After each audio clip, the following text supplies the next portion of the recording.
a Dora ya la conocemos en la universidad, esta es la tercera vez que participa de una actividad con nosotros, las dos anteriores lo había hecho en el marco de un encuentro con las autoridades de la universidad, de tanto autoridades del marco académico, digamos, direcciones de carrera y demás, como del escalafón no docente, en el marco de actividades que nosotros instauramos de capacitación en el marco de la adhesión a la ley Micaela, y fueron actividades que hicimos con Dora en su momento en la universidad, con autoridades de la universidad, y así que fuera del edificio, cada uno desde su casa hoy, pero es la tercera actividad que hacemos con Dora, y con un título que tenía que ver sobre pensar acerca de la desigualdad. Creo que una desigualdad que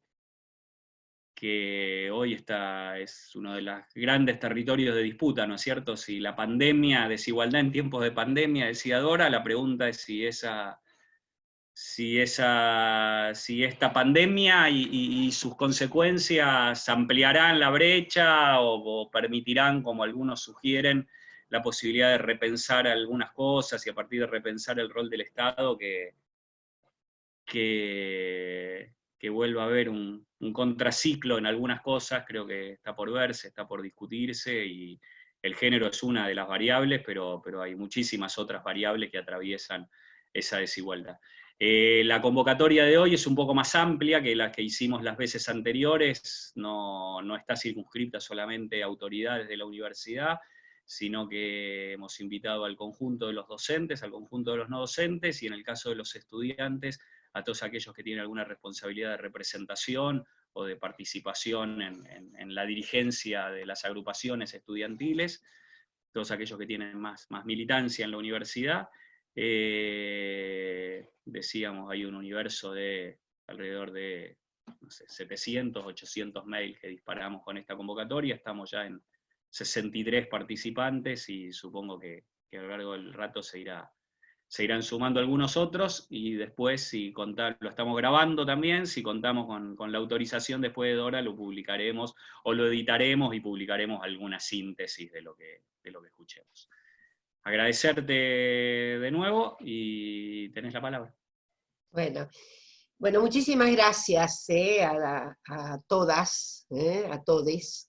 Muchísimas gracias, Andrea, que fue tan obsesiva para que nos reuniéramos hoy, y estamos acá justamente, en fin, en una situación inédita. Yo voy a hacer una brevísima referencia a un trabajo que acabo de hacer, justamente en orden a una solicitud que se está haciendo dentro del cuadro del querido compañero de Alejandro Grinson, en el cuadro de, en fin, de pensar, resituar lo que está aconteciendo y lo que sobreviene a esta circunstancia. Insisto en esto, volver a esto de un papelito que acabo de escribir, al que puse como título El regreso del futuro. El regreso del futuro. Es decir, el regreso del futuro, brevísima síntesis hago, dos líneas nomás, es decir, lo que yo considero que había sido las rupturas del sentimiento de futuro en las últimas temporadas, sobre todo después que se instalaron los vendavales neoliberales, a los que separo de las posiciones llamadas, en fin, de manera a veces muy liviana, ideas posmodernas, ¿no? Es decir, el vendaval de las ideas posmodernas, para mi gusto, sobrevinieron antes, que lo que sería una nueva adecuación de ideas liberales llamadas neoliberales. Perdón por esta pequeña demora que hago antes de entrar en tema, porque en realidad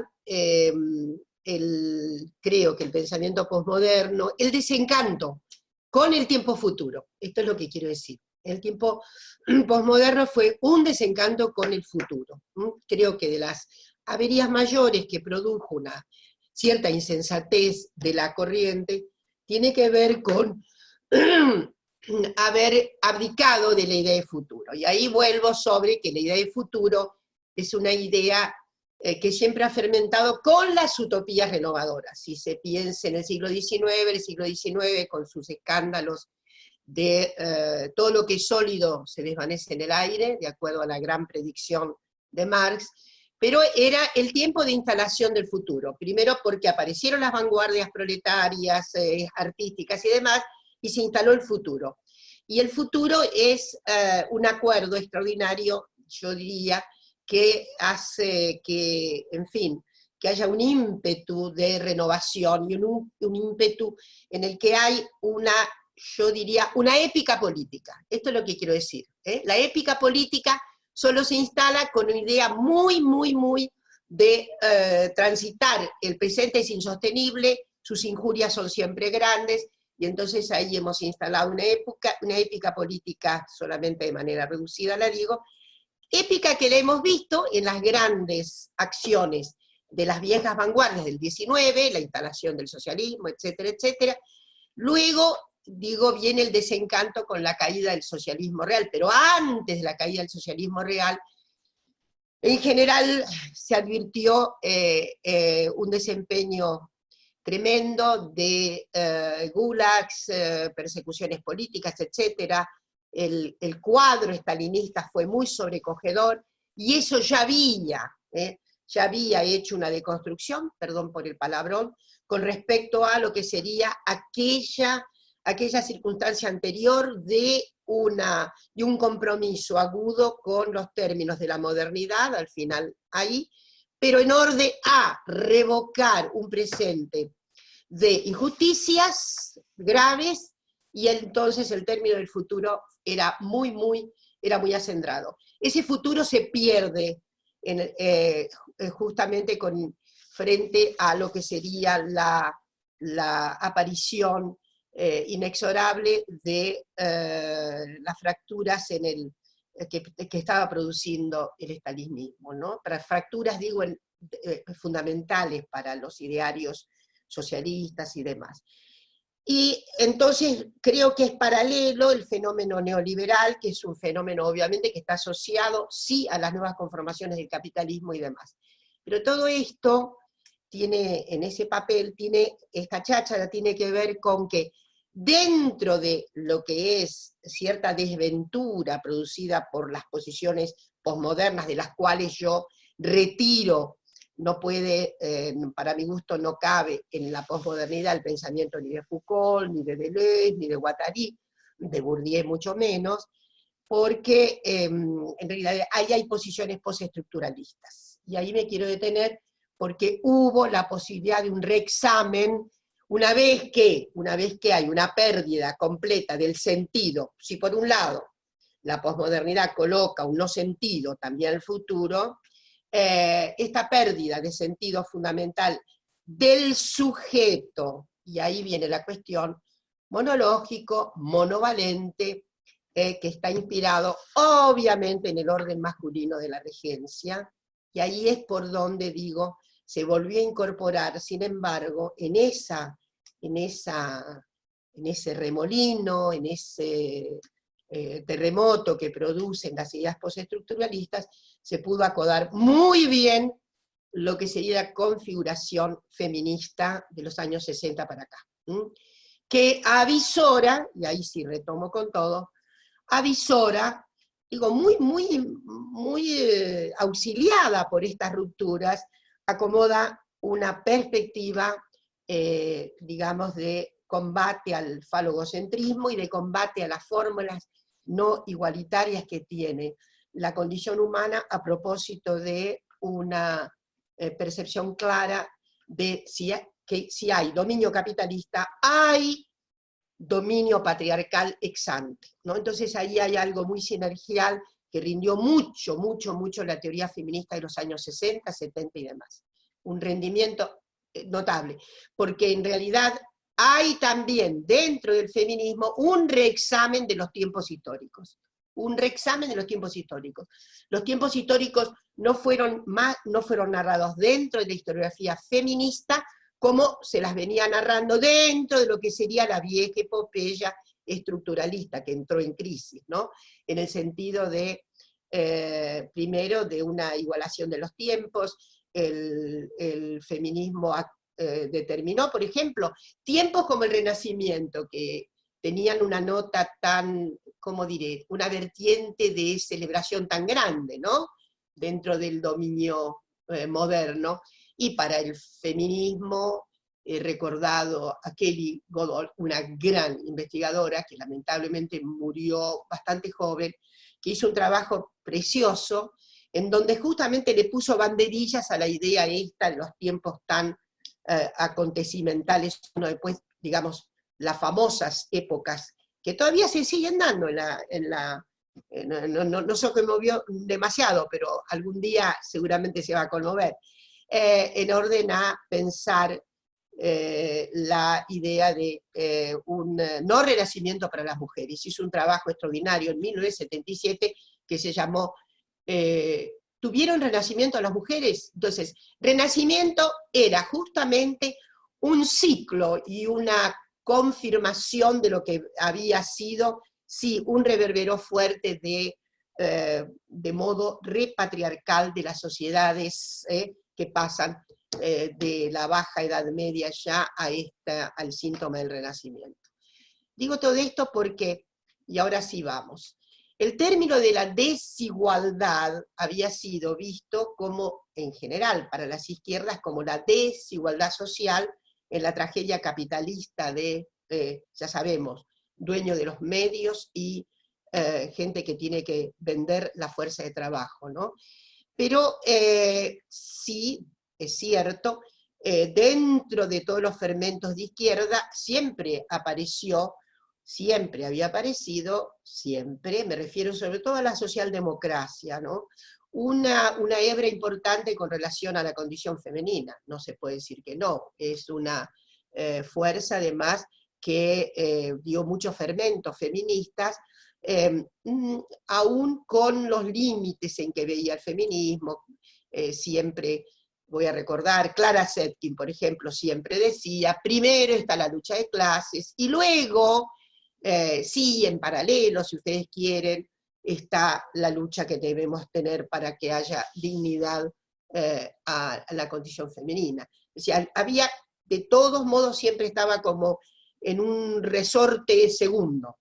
Pero los grandes cataclismos de los años 60 y 70 también hicieron una forja muy interesante de feministas. Muchas feministas de los años 60 venían de la forja marxista. Nunca deberíamos perder de vista esto, ¿no? Que no era solamente la radicalidad liberal, ¿eh? Yo digo que todas las catedrales se estremecieron, la liberal y las formulaciones marxistas, con la aparición del feminismo, porque en verdad el feminismo metió unas banderillas, o clavó banderillas muy fuertes, también a la radicalidad liberal, pero mucha de la fuerza que tiene el feminismo, sobre todo en Gran Bretaña, ¿no? Derivó de gestiones que provenían de fuentes marxistas. En fin, quiero decir que el término de la desigualdad era, entonces, tenía la doble vertiente, había desigualdad social por el orden de las clases, y había una desigualdad ex ante, que era la desigualdad genérica planteada por el propio patriarcado. Y ahí nos encontramos, esto queda ahí para atrás un poco, y nos encontramos con que en este momento vuelve a replantearse, creo que ha habido un ejercicio energúmeno, y lo va a haber, de, ¿cómo diré?, de emisiones, emisores y emisoras frente a esta coyuntura impensada, ¿no? Porque en verdad lo que nos está pasando es que pudimos tener ciertos cálculos, tenemos cálculos sobre guerras del Medio Oriente, tenemos cálculos acerca de las circunstancias políticas locales, pero este cálculo es demasiado imprevisto, aun cuando sí las gentes que están muy situadas en orden a los análisis, sobre todo de ecosistemas, venían preconizando una circunstancia bastante asiaga respecto del destrato que tenemos con el medio ambiente y demás, pero creo que ni siquiera por ahí se había forjado, solo en ciencia ficción, sí, mucha película, y en fin, algunas voces que por ahí decían, bueno, de manera menos fantasiosa y tal vez más articulada, en fin, podían avisorar lo que iba a ser esta situación univerplanetaria de crisis debido a una partícula. En fin, yo creo que sí, en esa vorágine de voces, digo, que se están expresando en este momento, yo creo que sí tenemos una gran capacidad ahora, en esta circunstancia, de esto que yo llamo, digamos, regresar a la idea de futuro y volver a entusiasmarnos con, no digo con utopías, pero digo sí con algunos acuerdos fundamentales, toda vez que ahora es mucho más sencillo, aparentemente, descubrir la ferocidad de la desigualdad. Nadie puede discutir que hay una desigualdad, es prominente la desigualdad, es tan prominente que obviamente, aunque el virus parece que no hace ninguna cuestión de diferenciar por clases sociales, sí se verá al final, en Estados Unidos está ocurriendo. Las poblaciones, finalmente sí, somos la gente vieja la que está siendo la población de riesgo, pero la verdad que en Estados Unidos en este momento claramente se ve que hay una disposición de ataque mayor en aquellas poblaciones desasistidas, desguarnecidas, que no tienen acceso a la salud pública, desde ya ha puesto al rojo vivo también la precariedad, la ausencia del Estado. En el caso de Italia, claramente había habido un retroceso en estos 20 y pico de años en materia de salud pública. Creo que la situación de España se había recompuesto bastante. En suma, se ve una desigualdad social que es inadmisible como no verla. Y creo que ahí viene algo que nos coloca en condición de ver de poder, ustedes saben, disminuir los efectos del famoso discurso competente neoliberal. El discurso competente neoliberal se convirtió en monovalente, ¿no? Era como que no había por dónde hacerle, en fin, había, pero quiero decir, tenía una instalación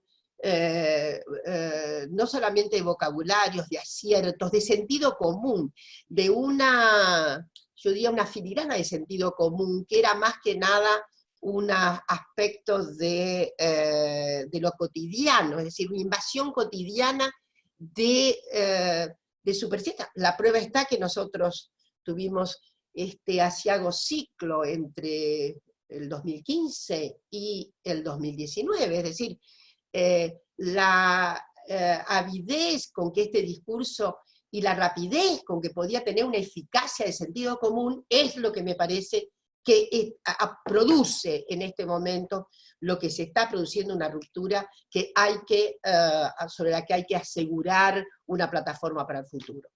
Y desde luego, las desigualdades de género, que me parece que es estos últimos 15 minutos me gustaría dedicarlos, se ve claramente, cada crisis, sobre todo las crisis que dejaba cada vendaval neoliberal en América Latina, volvía sobre la consideración de la desigualdad de género que había, porque efectivamente en los años 90, voy a recordar, había como una especie casi de apotegma para considerar las condiciones, que era la pobreza tiene cara de mujer. Y la verdad es que se discutió mucho en términos de si era así o no, hubo inclusive algunas colegas que discutieron, pero el acierto, finalmente, el acierto que daban los datos, era que efectivamente en los años 90 fuimos cruzados por una situación de gravísima desempleo, voy a referir solamente la cuota argentina de participación en ese vendaval, llegamos a 22% en algunas áreas, Rosario, el Gran Rosario, ¿no? 22% de desempleo. Y obviamente la marca femenina era 3 puntos mayor, y considerando que ahí está una cuestión, yo diría, paradójica de los efectos neoliberales. El neoliberalismo empujó a muchas mujeres al mercado laboral, a como fuere. Las empujó de hecho, porque no había más remedio.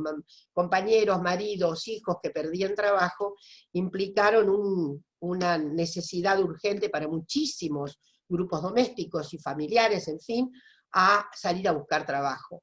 Yo voy a recordar que en aquel momento, ustedes recuerdan que se decía que las mujeres tenían la culpa de la desocupación. Era una de las circunstancias que meneaba a Cavallo en la época. Sí, efectivamente, las mujeres estaban golpeando el mercado laboral, y lo levantaron en esos años, elevaron la tasa de participación de las mujeres en por lo menos 10 puntos. La Argentina no había sido históricamente el país en donde las mujeres, es cierto, hay un enorme subregistro, cada censo tiene un magma de subregistro grande, pero, en fin, se habían mejorado desde las posiciones que habían permitido el primer censo, después de la dictadura se hizo ya con una mejor validación de la condición, sobre todo no productiva, es decir, efectivamente no productiva de las mujeres. Había repreguntas, voy a recordar el esfuerzo de Catalina Weinerman en torno de, que fue asesora, para que se repreguntara, y eso permitió captar una gran cantidad de mujeres que estaban en el mercado laboral, y que se autoexcluían de algún modo, porque era una exclusión casi automática del censista, ¿no? Y ustedes saben que se modificó también la idea de jefatura de familia, etc. En la Argentina eso vino a significar que había una proporción mayor de jefas de familia en sectores medios bajos, que lo que era la media latinoamericana. En Latinoamérica suele haber una alta tasa, una gran proporción de mujeres jefas en los sectores populares, En Argentina la novedad es que se eligieron jefas de hogar, un grupo bastante importante de, digamos, de mujeres que no se corresponden exactamente con los estratos, con los quintiles más bajos. Entonces, esto quiere decir que la situación de emergencia que planteó para las familias el vendaval neoliberal en la Argentina significó una suba, y al mismo tiempo de participación de las mujeres en el mercado, desde luego una PEA mucho más alta, con una condición de exclusión de desempleo muy alta, mucho más alta que los varones en cualquiera de los momentos de la época de Menem que se quiera medir. Lo que ocurrió fue, notablemente, y alguna vez lo hemos descrito, es que al retirarse, al sacudirse en ese interreño, bueno, de tanta implosión que fue el fin de Menem y el principio de esos años de interreño dolorosos y que tuvo la alianza, pero quiero decirles que no disminuyó, al contrario, siguió subiendo la participación de las mujeres en el mercado laboral.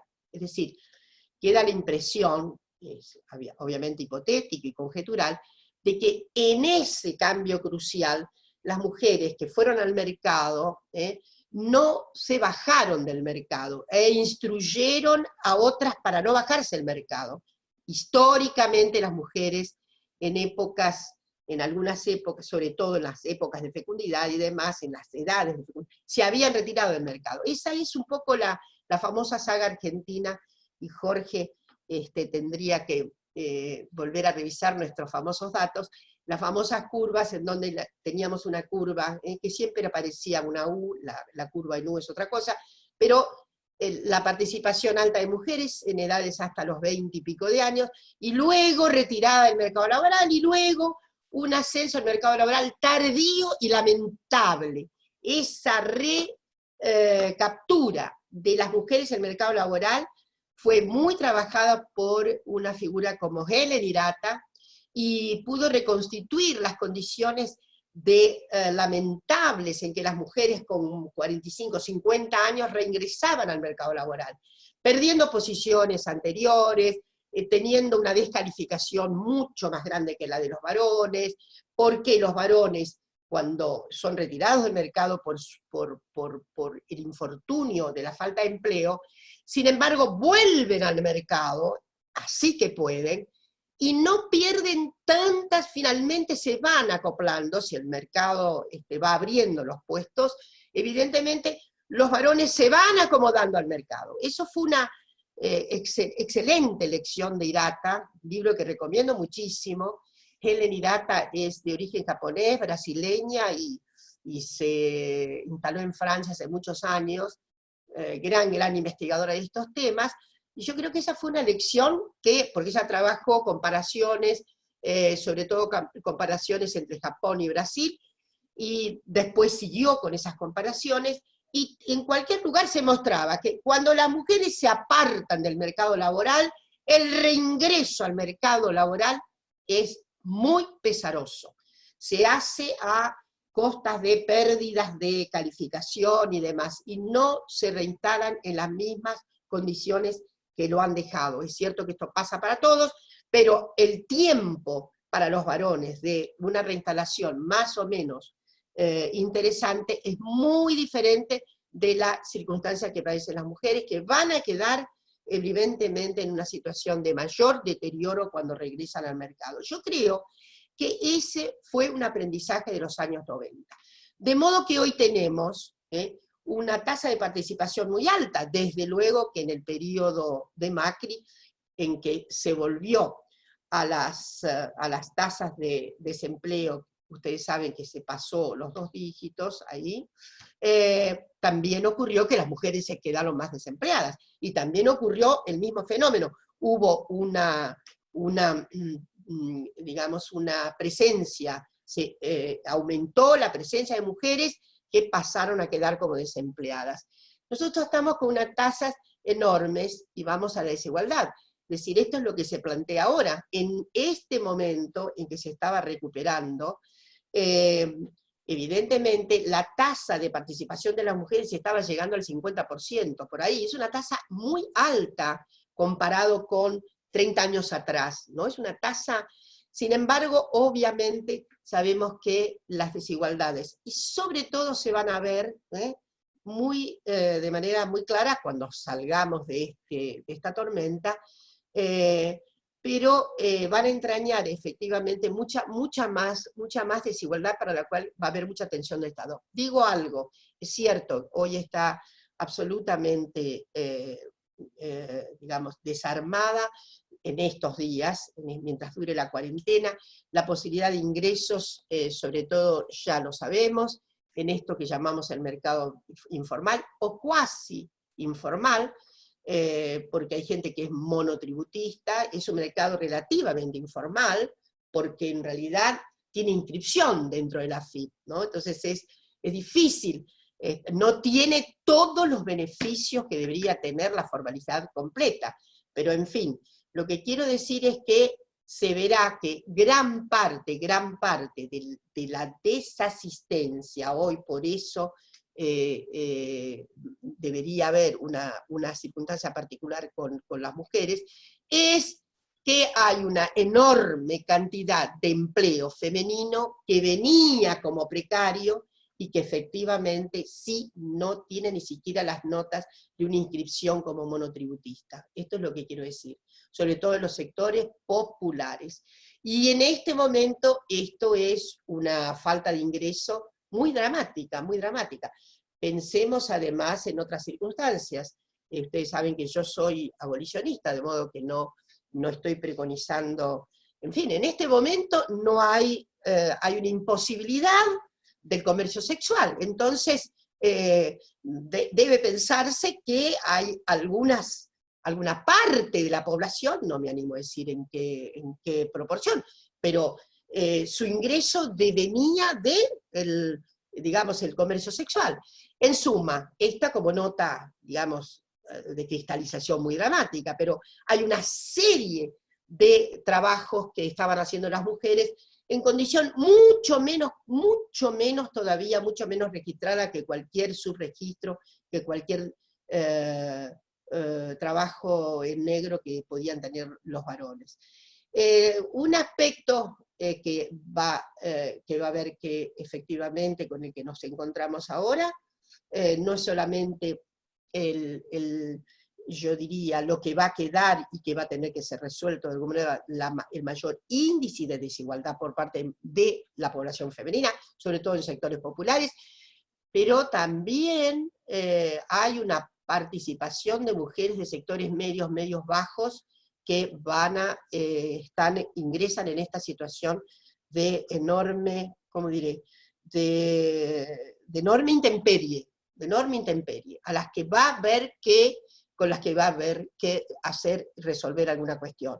Sobre todo, por otra parte, porque se quedan a cargo las familias, y en este momento se ve que la cuestión de cuidado, si hay algo que se pone al rojo vivo, es cierto que en esta experiencia inédita para muchísimos varones de permanecer todo el tiempo en vida doméstica, cuyos elementos psicológicos no me quiero adentrar, tal vez haya una mayor participación en el orden de los cuidados por parte de los varones. Será interesante ver qué es lo que ha pasado. En algo, ha habido una encuesta estos días pasados en que muestran, yo hubiera hecho otra conjetura, de modo que tengo que admitir que esa conjetura en fin, hay que poner otra hipótesis rival ahí, que es la de, surgió que en realidad había paridad, por ejemplo, en el hecho de salir a hacer las compras. Yo hubiera dicho que los varones eran los que más salían de las casas. ¿Quién compra en este momento? ¿Quién sale más? ¿Ella o él?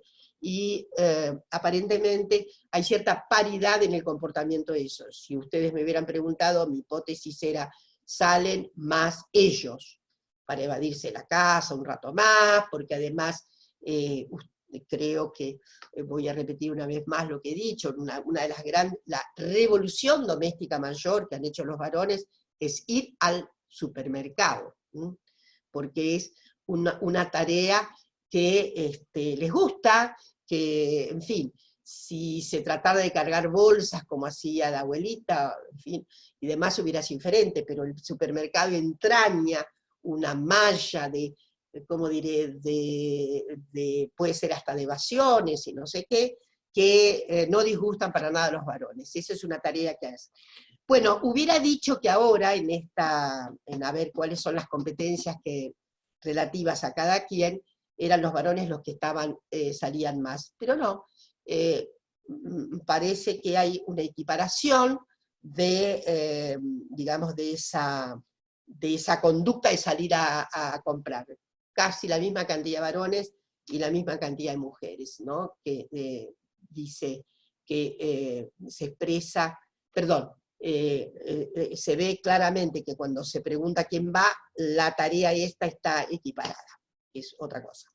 En fin, sin embargo, hay una serie de cuidados que ahora están obviamente en un orden de abroquelamiento muy, muy, muy poco participativo con otras mujeres, pero si se hace el análisis se verá que el cuidado intenso, el cuidado va a estar recayendo todavía más en las mujeres. Cuidado intenso me refiero a ver, las fórmulas de tratamiento que tienen que ver con, por ejemplo, hacer el baño de los niños, hacer la limpieza de los niños, en fin, esto me parece que no se ha modificado mucho.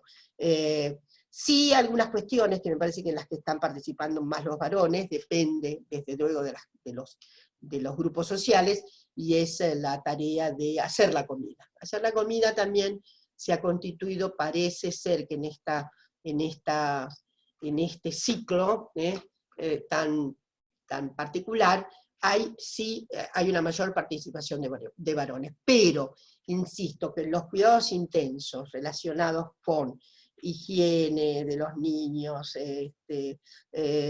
asistencia de los niños directa, etc., siguió siendo una tarea sobre todo ejercida por las mujeres.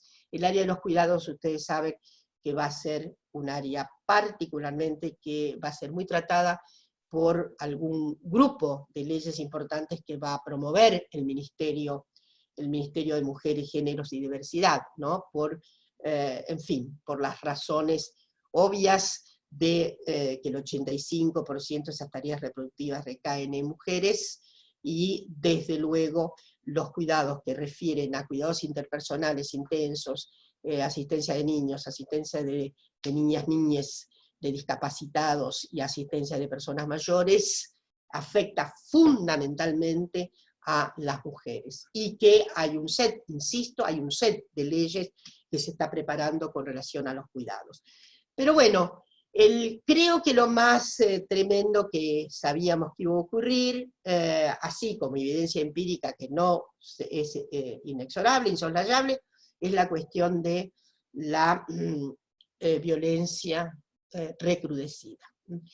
Esta es una hipótesis que está absolutamente corroborada, con los datos, no sé al día de hoy, pero hasta la semana pasada estábamos en un 40% de aumento de las denuncias que se habían, obviamente, habían ingresado por, también hay que tener cuidado con esto, habían ingresado por la línea 144, que es una línea que evidentemente tiene una instalación nacional. Hay otras líneas que tienen una instalación local, la 137, por ejemplo, no llega más que a determinados, es sobre todo una línea capitalina. Hay, sin embargo, algunas instituciones, como por ejemplo, organismos del Estado. El Ministerio de Defensa habilitó 3 líneas para que las mujeres que están en la comunidad del Ministerio de Defensa, las 3 fuerzas, empleadas, etcétera, mujeres de militares y hijas de militares y empleadas del ministerio, tengan a dónde acudir también. Además de la habilitación de esas 3 líneas que se hizo por WhatsApp. Y también, desde luego, ha habido en la provincia de Buenos Aires, en la provincia, un aumento de, en fin, de líneas, está habiendo más ramales para la llegada de denuncias. Digo que hay que tener cuidado porque es cierto que en este momento, básicamente, la boca de recepción están siendo estos teléfonos, esta red de teléfonos. Y hay una subactividad en materia de denuncias directas, a las comisarías, a las fiscalías. Entonces, obviamente, esto permite, tenemos que ponderar este 40% de aumento, insisto, porque están subhabilitadas las otras bocas de recepción, sobre todo el sistema de justicia, que está trabajando menos que a media máquina. Y sabemos que ha habido mucha preocupación en cada uno de los distritos de la provincia de Buenos Aires, por ejemplo, se ve que hay una asistencia, obviamente, de emergencia, y por lo tanto no están pudiendo llegar las denuncias. Además, desde ya, algo que me parece que debimos avisar con más fuerza, es que no solamente este despliegue de, digamos, de líneas de teléfono, sino algo que me parece que no anunciamos bien, y es que la cuarentena se puede romper para salir de la casa pidiendo auxilio, a la calle acomodé, ¿está claro? Y esto me parece que no quedó, era como que, en fin, quedó medio soterrado. Entonces, nada inhibe, no hay cuarentena que inhiba que una mujer que está siendo agredida salga a la calle. Ahora se habilitó, ustedes saben, sí, en la cuestión de mujer y acompañada para ir a hacer la denuncia. Pero, digo, ir a hacer la denuncia. El asunto es, inclusive, salir a la calle y pedir auxilio. Esto es lo que digo, ¿no? Es decir,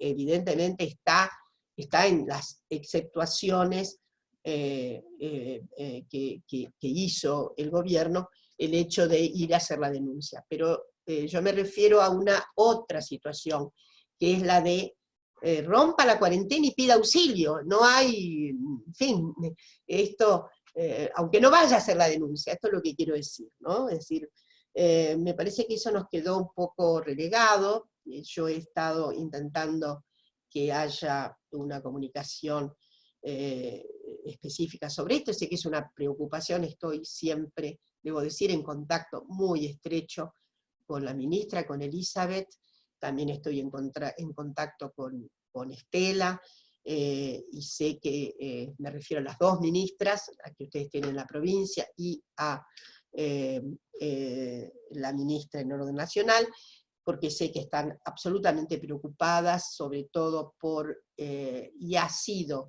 yo creo que una extensa preocupación de toda y cualquier asociación feminista hoy día, esto de qué es lo que va a pasar con esta, digamos, extensión de la cuarentena.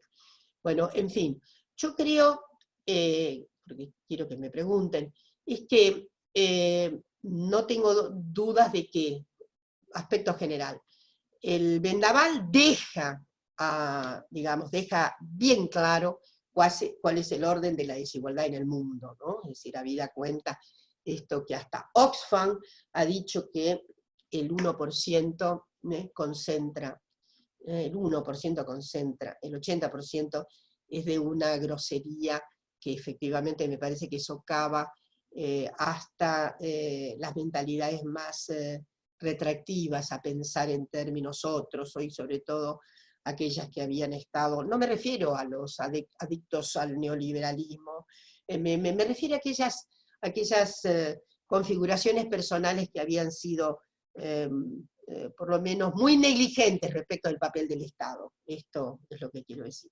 Entonces, que esto se ve claramente, el desorden mundial producido por las fórmulas capitalistas, que, bueno, fueron una modificación del orden, así en los últimos 30 años, en donde siempre diremos algo que me parece que ya es de sentido común dentro de la crítica, ¿no? Es un capitalismo absolutamente virtual, de flujos de negocios, y en donde se ha quedado desmantelado el mismo orden de la producción, ¿no? Es decir, no es la producción de bienes, es la producción de un bien que es el mismo dinero, ¿no? Y que fluye por el mundo de manera tan insolente, mientras estamos hablando acá, está un poco menos posibilitado ese tránsito, pero en fin, las energúmenas formas del capitalismo financiero que están sometiendo, perdón por el exceso, tal vez, hasta las fórmulas de la producción capitalista. Y que por otra parte tiene un arraigo conformado a una, ¿cómo decirle?, apatricidad, no tiene estos flujos, han encontrado fórmulas que no, es difícil identificar inclusive los dominios geográficos, ¿no? Sí, ya sabemos, hay concentraciones particulares, pero por ejemplo, en el trabajo que muestra que, por ejemplo, 12 segmentos importantísimos del centro de Londres, segmentos digo porque es un segmento que no sé cuántas hectáreas tiene, que se ha revelado en los últimos 15 años de una manera exorbitante respecto de su valoración, etc. Y se ha mostrado que esas hectáreas del centro de Londres no tienen como dueño a ningún inglés, por ejemplo. Ningún inglés es dueño de eso. Tenemos unas fórmulas extraordinarias hoy. Por lo tanto, en el pasado, cuando era joven, era fácil decir dónde estaba el imperialismo, ¿no? Entonces hoy tenemos otras conformaciones de modelos igualmente globales de sometimiento, pero que tienen nos ofrecen un espectáculo de no ser transparente, no ser evidente quién es el eje dónde está el eje, sí, pero no quienes dominan. Esto es una situación, me parece, inédita. Sí, por ejemplo, me parece que siempre nos acompaña la idea de que sí, el patriarcado, que tiene una visibilidad, pero a veces cuestionada porque parece poco visible, sin embargo tiene altísima, digamos, posibilidades de ser tangente, nos parece sí que en este momento, digo, me parece a mí, me parece que a muchas feministas, que hasta puede haber una cierta, creo que puede haber una cierta inflexión del patriarcado, puede haber. Puede ser que esta crisis produzca unos otros sentidos y sensibilidades, cierto que hay un dato que es notable. Ustedes saben que el famoso virus es más letal entre varones que entre mujeres, ¿no? La tasa de letalidad. Pero bueno, en fin, no hay ninguna compensación natural, ni pensemos acerca de las férulas del patriarcado. Pero yo creo que estamos en condiciones, tal vez saliendo de esta situación de tsunami, que estamos en condiciones sí de desarticular mucho más al patriarcado. No estoy tan segura de desarticular tanto al capitalismo, que va a encontrar seguramente alguna fórmula, por retante que sea, pero de todas maneras estamos, creo que enfrentando el desafío de un emprendimiento otro respecto, sobre todo al papel del Estado y la distribución, ¿no?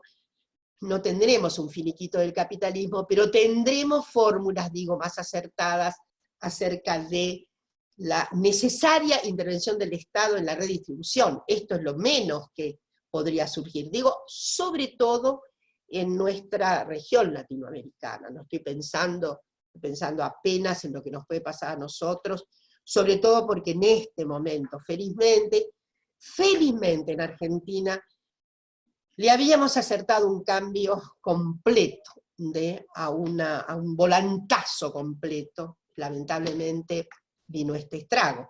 Pero creo que esto va a precipitar. Ustedes saben que se están preparando algunas leyes importantes, claramente redistributivas, como los gravámenes que van a tener las grandísimas fortunas, etc. Es cierto que el vendaval se va a llevar gran parte de ese producido a propósito del impuesto, pero en fin, creo que al mismo tiempo tendremos que producir, y ahí sí, cómo producir algo muy enérgico respecto de resolver la situación desigual de las mujeres, que se va a ver también muy claro en los episodios que va a dejarnos la peste, cómo hacer que efectivamente las mujeres se recoloquen, se realojen en el mercado laboral de otra manera. Esta es una cuestión, voy a insistir en algo que hace muchos años dije, y era que en nuestra agenda las feministas habíamos sido negligentes de la situación de las mujeres y la economía, y el mercado laboral. ¿Ah? Y voy a decir por qué. Porque efectivamente nunca la hemos puesto en el punto alto de la agenda. Nosotros hemos hecho, a lo largo de estos, con la recuperación de la democracia, hemos tenido agendas, no digo tan variadas, pero hemos tenido incorporaciones fortísimas respecto de violencias, respecto de, en fin, participación en la vida política, la cuota primero, ahora tenemos la paridad, vamos a tener la ley, obviamente.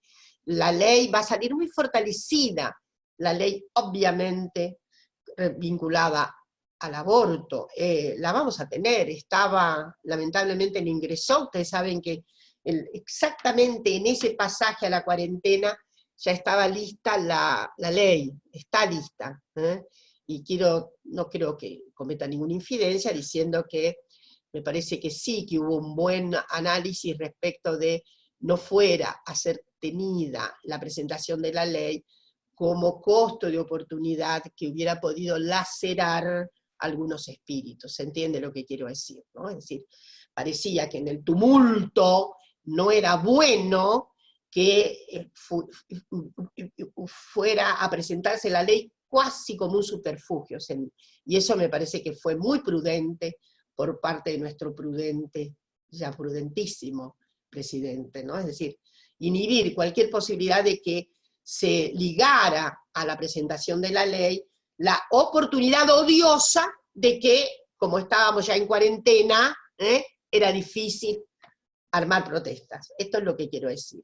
Entonces, pero está ahí, y estoy segura de que, en fin, ahí cuando comience un funcionamiento relativamente normal del Congreso, hoy estamos sabiendo de que Cristina ha pedido especialmente a la Corte que se expida acerca de la posibilidad de que haya un funcionamiento del Congreso anómalo en este sentido, en el que se pueda trabajar, en fin, con distanciamiento, pero con rigurosidad tecnológica, etcétera.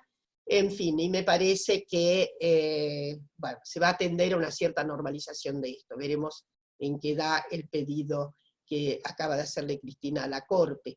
La Corte también tiene que, al mismo tiempo, emitir algo sobre su propio funcionamiento, el funcionamiento inclusive, y también el funcionamiento del sistema.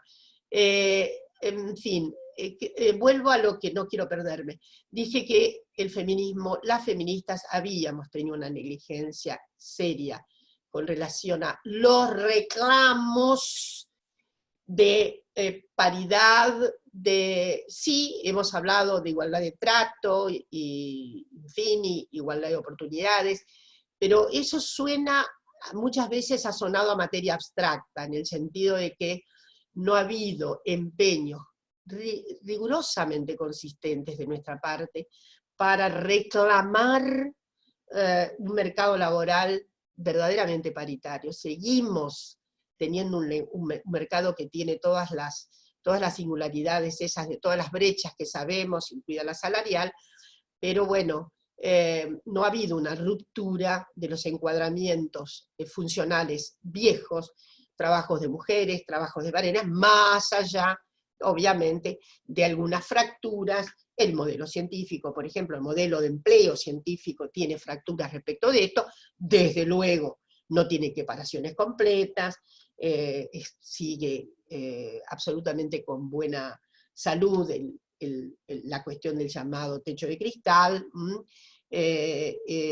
todo eso es cierto, pero ha habido abajo por lo menos un craquelé bastante importante, porque hay, bueno, el CONICET tiene hoy más mujeres que varones, pero, en fin, la cuestión del techo, sí, estas cuestiones las hemos tratado, el suelo pegajoso, el techo de cristal, etcétera, pero digo, nos ha faltado un empeño tan vigoroso y tan,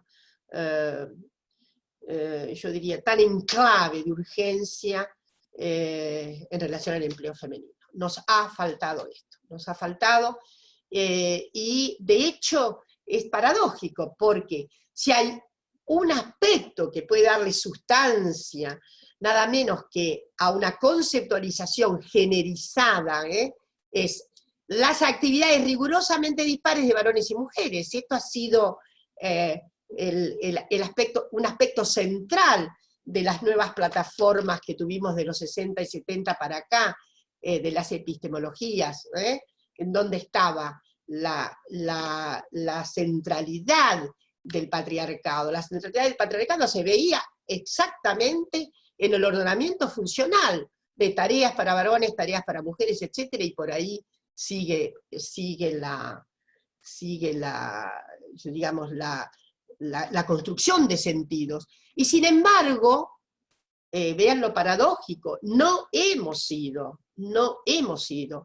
insisto, consecuentes, y no hemos sido emblemáticas en las deconstrucciones de estos sentidos dentro del mercado laboral. Esperemos que se revitalizarán las industrias. Hay industrias absolutamente masculinizadas todavía, donde las operarias, bueno, hay operarias en algunos segmentos industriales, pero no en todos los segmentos industriales. La industria automovilística, por ejemplo, ¿no? Es decir, hay muchas mujeres empleadas en el sector administrativo de esa industria.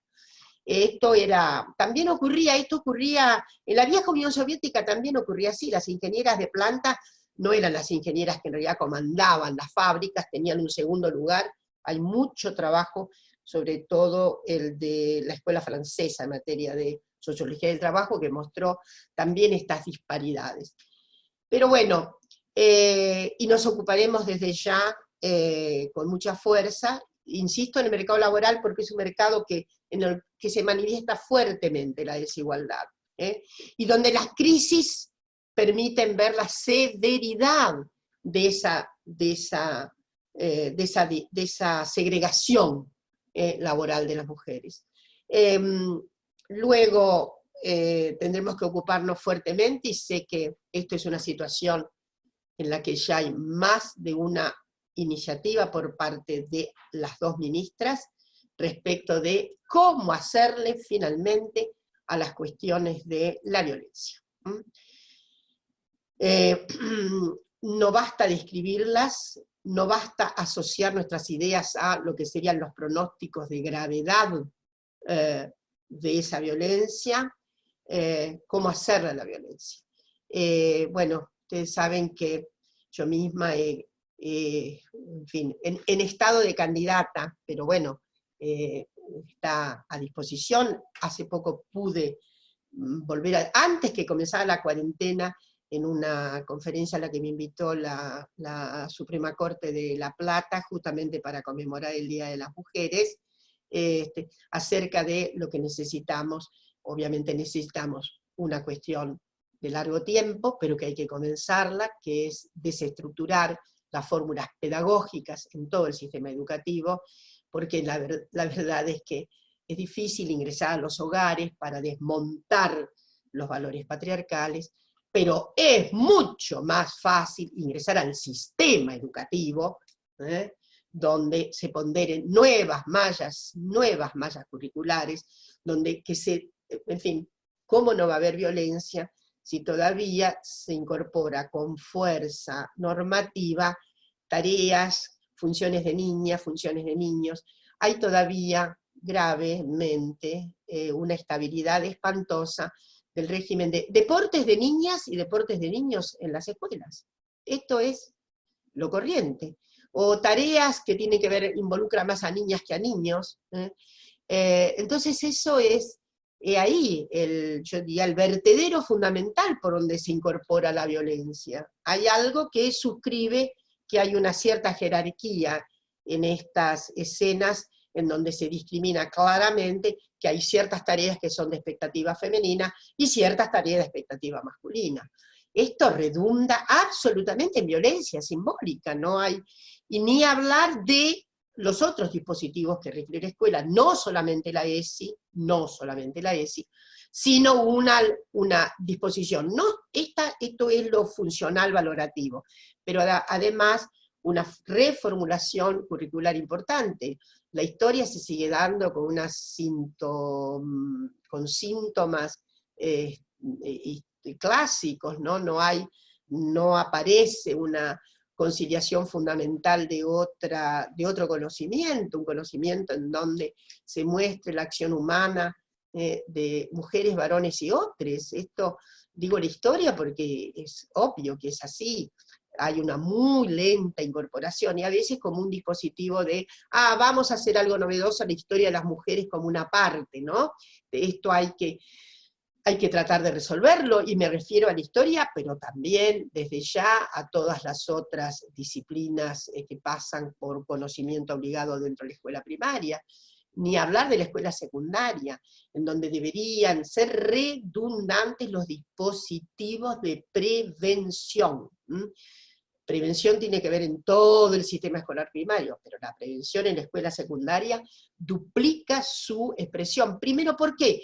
Porque ahí en esas edades comienza a haber vínculos amatorios, vínculos que sugieren, en fin, marcos sí de relación varones y mujeres, bueno, y desde ya la aceptación inexorable que tiene que tener este sistema de las diásporas de la sexualidad, no solamente configuradas a través de lo que serían los criterios que están pautados en ESI, sino una consolidación una consolidación transdisciplinaria de este acierto con la libertad humana. Pero además la revocación de cualquier principio denostador del género femenino. Esto debería ser, creo que deberíamos pensar en una articulación, sí, de un pequeño sistema de, que significa una inversión, un pequeño sistema de, ¿cómo diré?, de regulación, de supervisión, que pudiera ser móvil para todas las escuelas secundarias. Muchas veces he pedido alguna vez, creí que se podría hacer tomando un distrito piloto y poniendo en disposición un equipo móvil de, obviamente, de gente entrenada.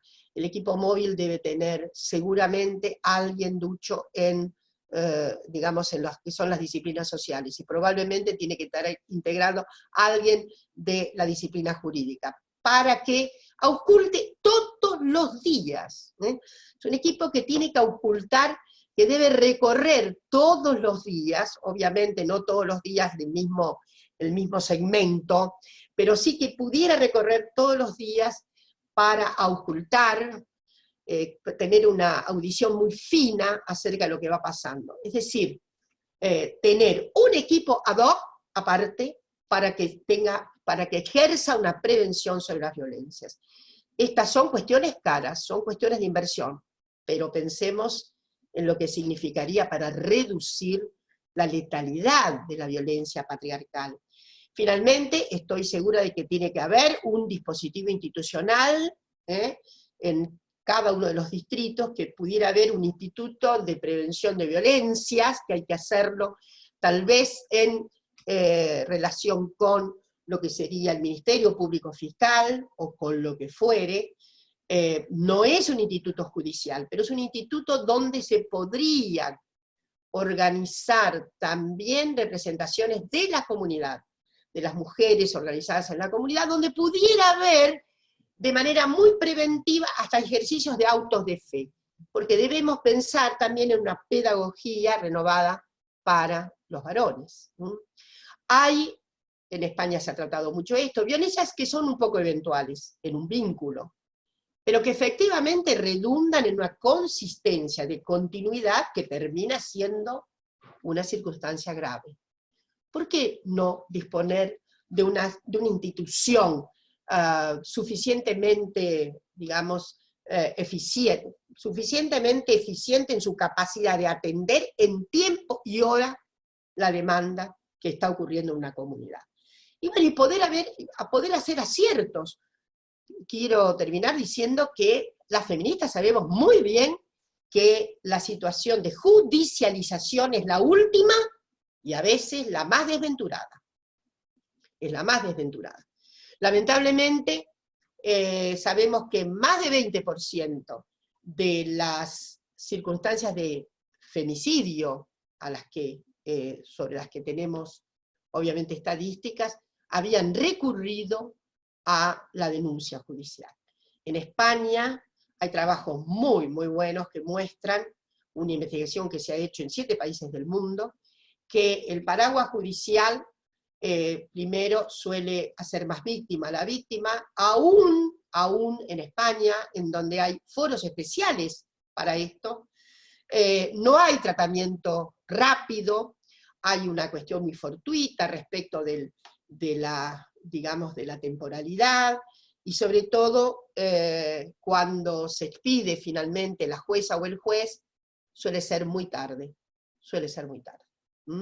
Entonces, cuando se realiza una denuncia judicial, sábese que hay un paraguas de mayor riesgo, y ahí el Estado no puede quedar sin intervenir. No puede quedar sin intervenir. No es solamente la denuncia. La mujer que hace la denuncia debe inmediatamente tener una protección mucho mayor que el botón de pánico, o en fin. Estos días Elizabeth ha hecho una entrevista en diarios y ha dicho: necesitamos efectivamente, necesitamos excluir a los violentos más que refugiar a las mujeres. Entonces, hay unas medidas que deben ser, creo que saliendo ahora de este pozo, de este ciclo energúmeno tan imprevisto y demás, deberíamos sí tener mucha enjundia, mucha fuerza, para ver si efectivamente, que es un poco lo que quería decir en aquellas páginas que he escrito, que por ahí, bueno, estarán publicadas, asir el futuro. Necesitamos rápidamente, en este tiempo de vorágine, resolver algunas cuestiones que son efectivamente fundamentales para asegurar un futuro libre de violencias patriarcales en todo lo que se pueda. Y estoy segura también que en esta circunstancia es fundamental, absolutamente inexorable, absolutamente indiscutible, toda la acción que el Estado va a tener que desplegar. Creo que el regreso del futuro es al mismo tiempo el regreso del Estado, de un Estado que efectivamente queremos un Estado que nos cuide, sin duda no es un Estado vigilante, es un Estado de cuidados, es un Estado que efectivamente tiene que comenzar, digamos, nuevamente con la saga que se había propuesto, y es todo lo que tiene que ver con la redistribución de bienes y, en fin, entre los desiguales, las desiguales son una absoluta, yo diría, trama brutal de la emergencia, como lo era en las situaciones normales del pasado. Bueno, cuestiones.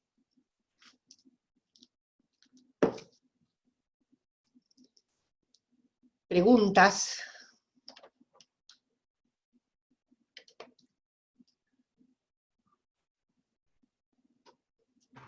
Gracias, Dora. Somos ya hemos sido como 100 escuchándote con mucha atención. Y ahí hemos abierto a algunas preguntas. Hay agradecimientos por tu siempre predispuesta generosidad a colmarnos, digamos, con palabras que ayudan a pensar, que nos ayudan a pensarnos. Una de las compañeras que está escuchando te pregunta si sabes algo más sobre qué son esas leyes de cuidado que mencionaste hace un rato. Las leyes sobre cuidados. ¿Hola? ¿No escucha bien, Dora? No escuché bien esa parte final. Lizzy leía una pregunta sobre cuáles son las leyes o qué podés contarnos sobre las leyes en las que se está trabajando acerca de los cuidados. Sí, hay un paquete de leyes, ¿no? Porque no es solamente una, es un paquete de leyes. Todas esas tienen el sentido de una publicización, de un compromiso del Estado para que se sobrelleven los cuidados, ¿no? Es decir, hay hoy día yo diría, un acierto global del feminismo respecto de solicitar al Estado subsidios fundamentales para los cuidados, porque haya cuerpos femeninos para resolver la cuestión de los cuidados. Entonces,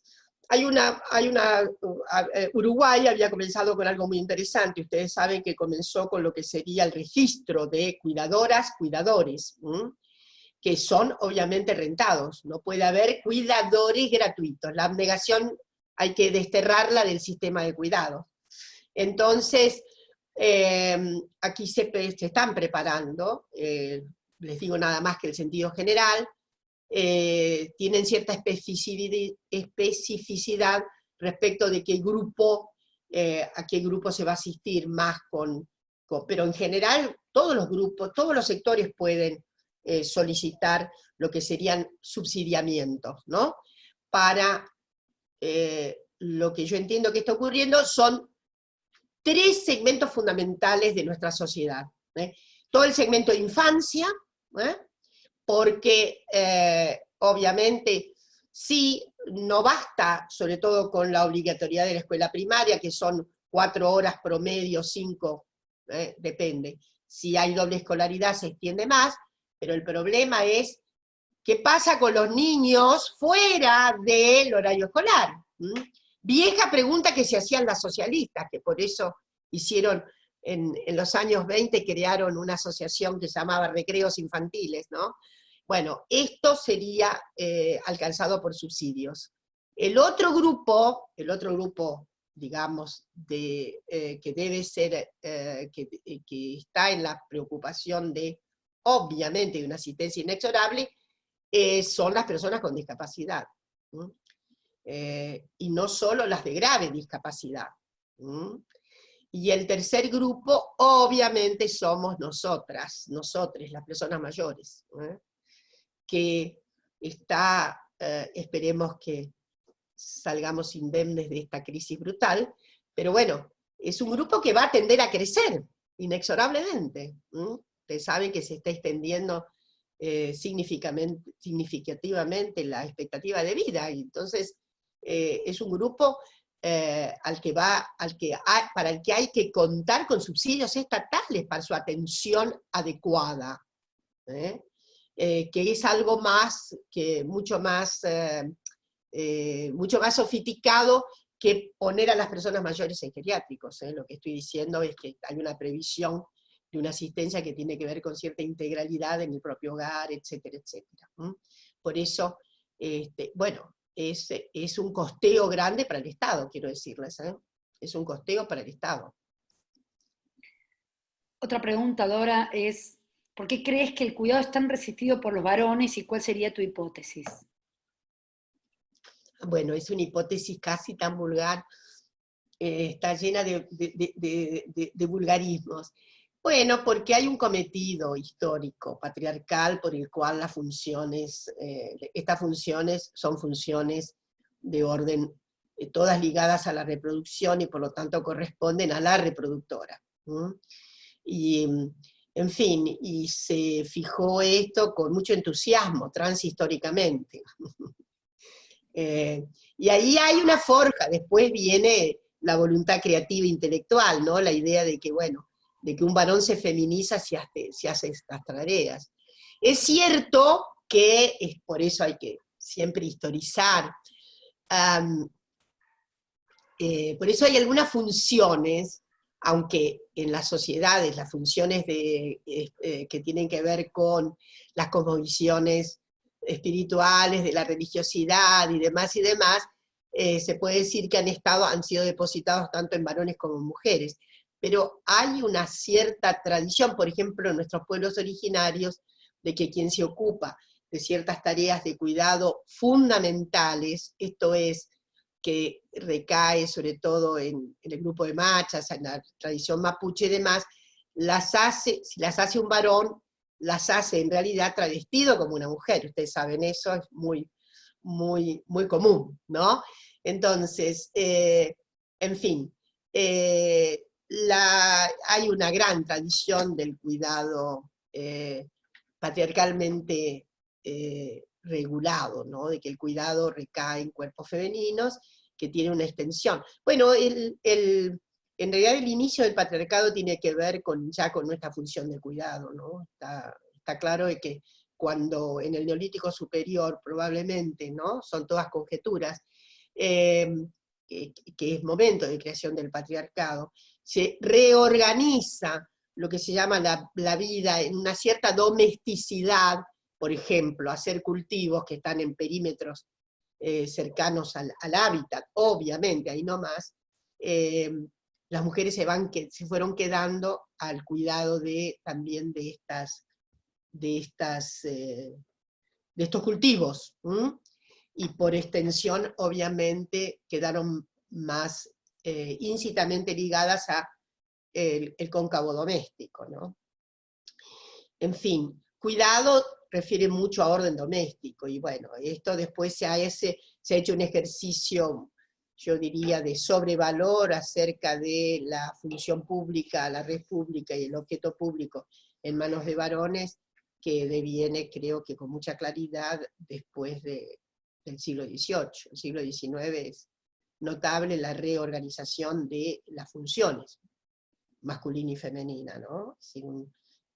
La mujer era el ángel del hogar, bueno, está todo dicho, así que el repliegue a la función doméstica tiene que ver todo con la modernidad, ¿no? No tiene que ver tanto con otras épocas. Estas son las cuestiones paradójicas, ¿no? de lo moderno. Entonces, bueno, órdenes diferentes, diversas, y lo doméstico versus lo público, ¿no? La esfera, en fin, doméstico que, bueno, ahora tiene su trastorno, porque yo no estoy tan segura, bueno, pero no soy de oficio sexológica, así que no puedo hablar de esto, pero bueno, sí, se sabe muy bien que un orden de hiperdomesticidad, como estamos ahora, muy dentro de las fronteras de nuestras propias casas, eso puede ser una alteración de la intimidad, ¿no? Lo doméstico no quiere decir usufructo de lo íntimo, ¿no? Eso es complicado, pero eso es otra cuestión. Sí, es de larga data que las funciones de cuidado, el patriarcado las indicó como propias de las mujeres. Lizzy,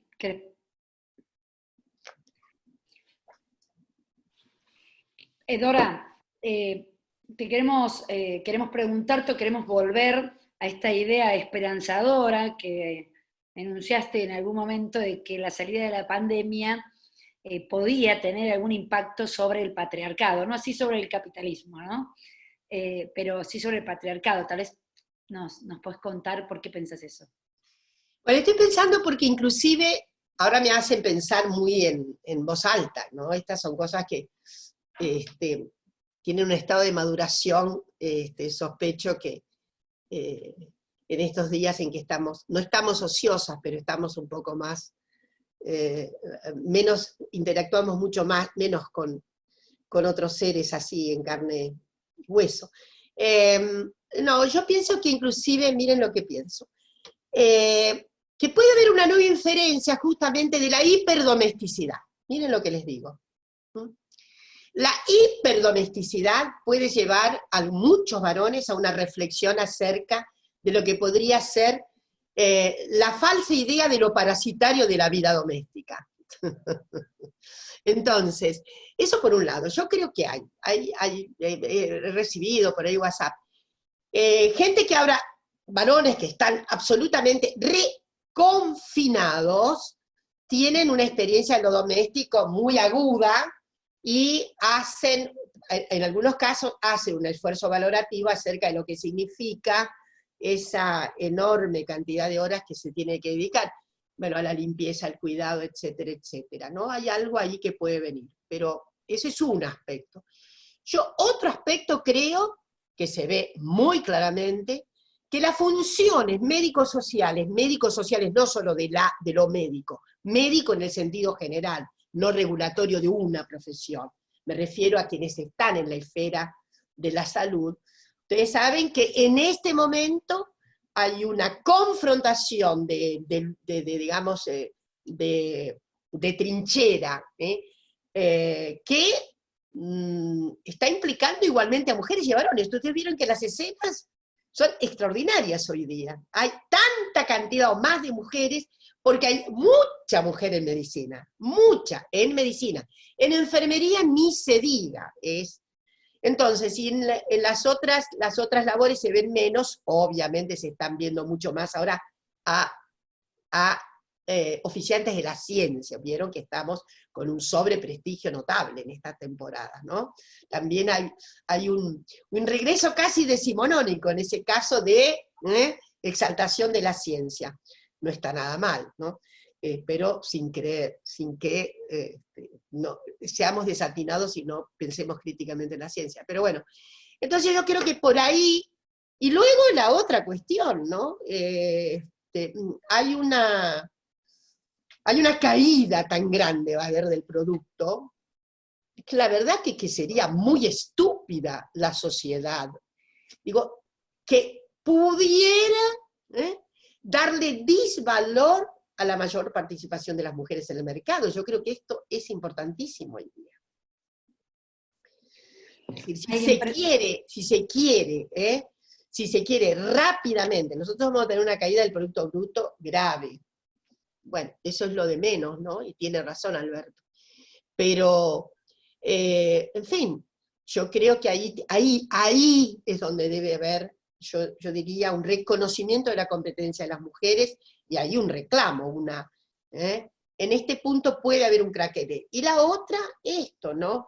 Que de todas las situaciones de riesgo que se vieron, de las situaciones de riesgo en el confinamiento, porque el confinamiento finalmente sábese muy bien que hubo una caída estrepitosa de accidentes automovilísticos, ¿no?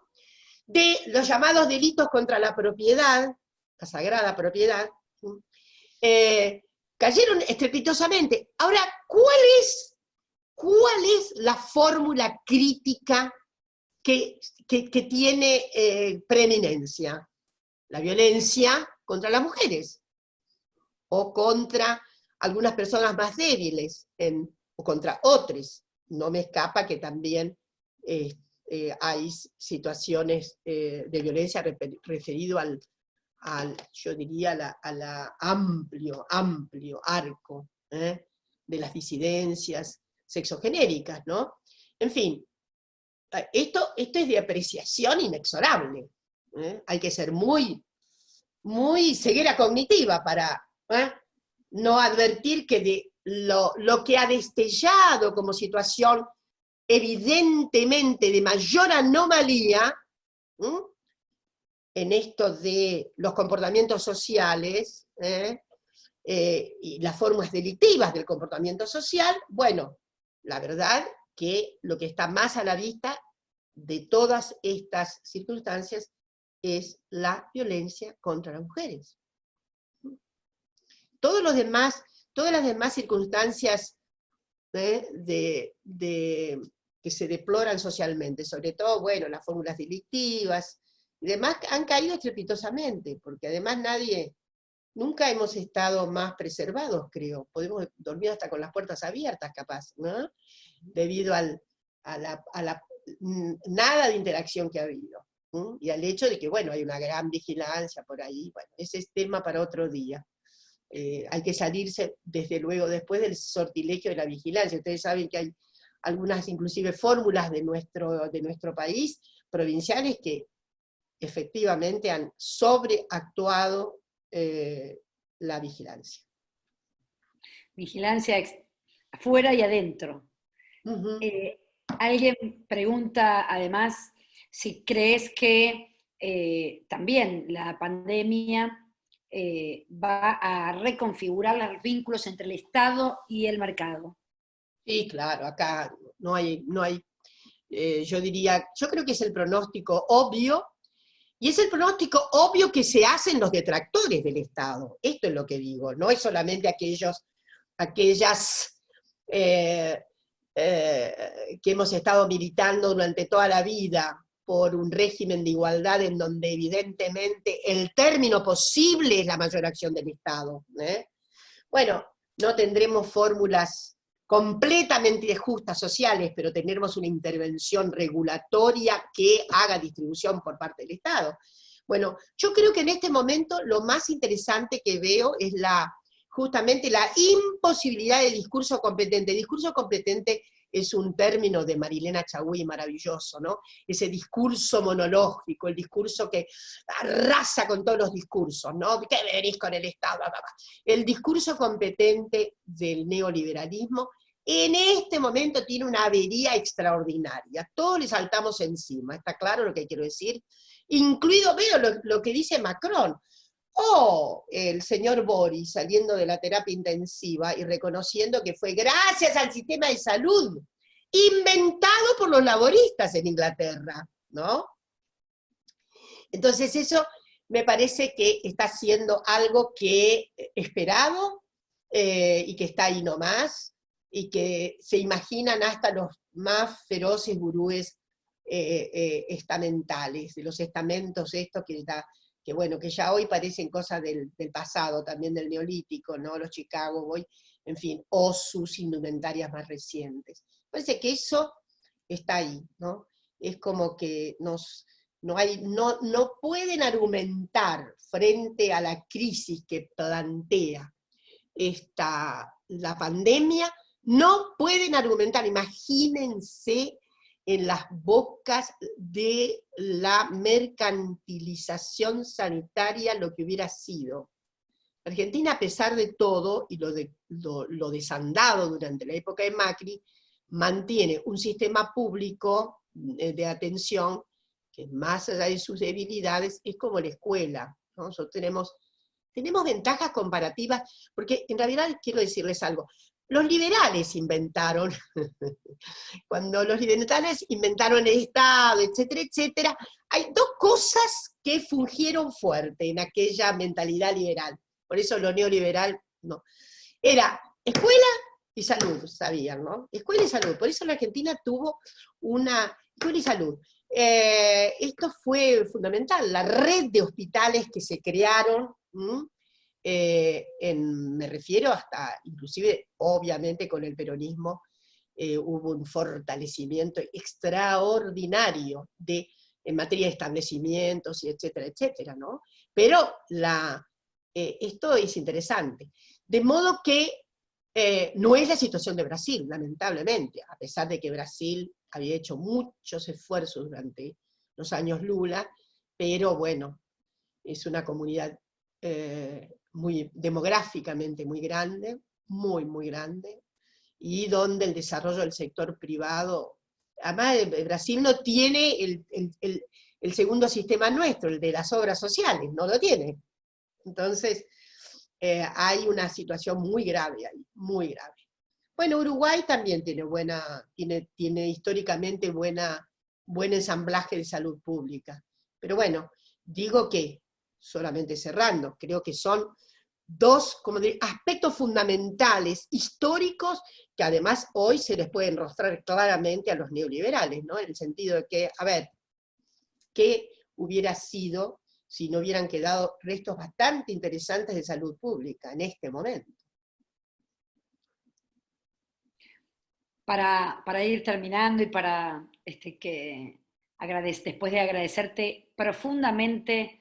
Alguien dice por ahí, Graciela, no me cierra que las mujeres vuelvan a ser pensadas como necesarias, en función de los varones. No necesarias en función de los varones. Digo, bueno, la idea es que sean necesarias por sí mismas, que dejemos de ser triangulaciones, porque cuando se ha pensado, quiero aclarar esto, justamente una de las nociones que tiene el patriarcado respecto, históricas, las que tenía, después mudó un poco porque hay diversas corrientes, respecto de la participación de las mujeres en el mercado laboral, es que son complementarias, ¿no?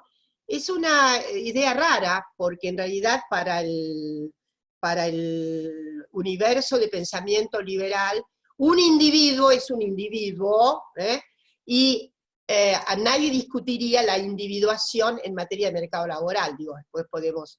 En cambio, las mujeres es notable, nocionalmente son complementarias, siempre hay un grado de triangulación.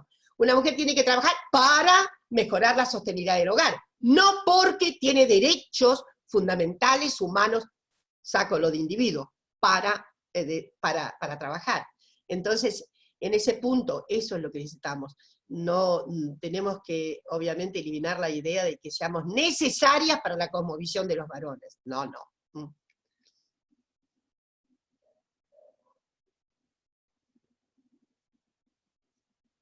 ¿Cómo estamos? Bueno, ahí lo escucho. Andrea, me parece que perdió la conexión, Andrea. O por lo menos yo no la estoy viendo. No la estoy viendo. No, y Lizzy antes había tenido problemas con el audio, Así que no sé, Dora, si querés agregar algo, si no, por nuestra parte es agradecerte enormemente a vos el tiempo, las ideas, las esperanzas también que dejás. Y bueno, a todos los que estuvieron participando en el chat, hubo cosas que llegaron a comentarse, otras que quedarán pendientes, pero enormes gracias. Más de 90, casi 100 participantes hemos tenido, y el jueves, todos aquellos y aquellas que quieran, tenemos una charla, no igual, pero parecida a esta, por lo menos en formato, con Jorge Aliaga, ¿sí? Grande, Jorge, me encantaría. El jueves a las 10, si querés sumarte, Dora, sos, me voy a sumar, sos bienvenida, por Jorge, supuesto. No quería decirle simplemente que siempre he pensado que, desde que tengo uso de razón, de una manera un poco naif, que el mundo hay que enfrentarlo si queremos transformarlo con una posición de optimismo, y que el pesimismo es un engendro reaccionario.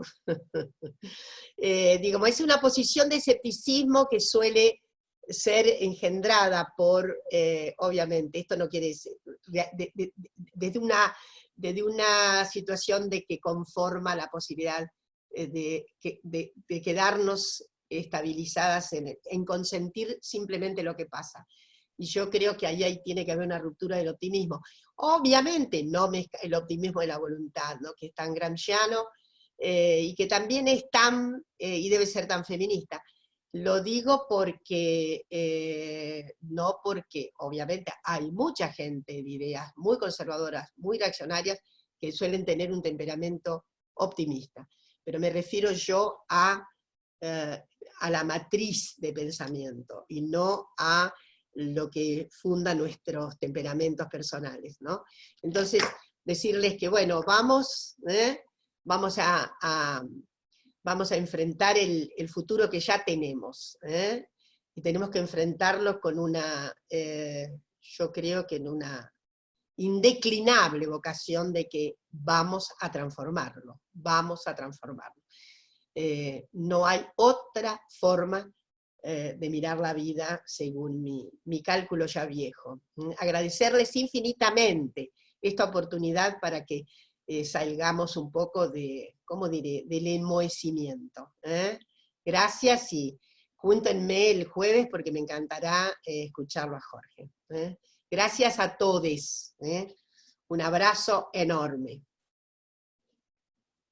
Bueno, muchísimas gracias y hasta el jueves entonces. Gracias.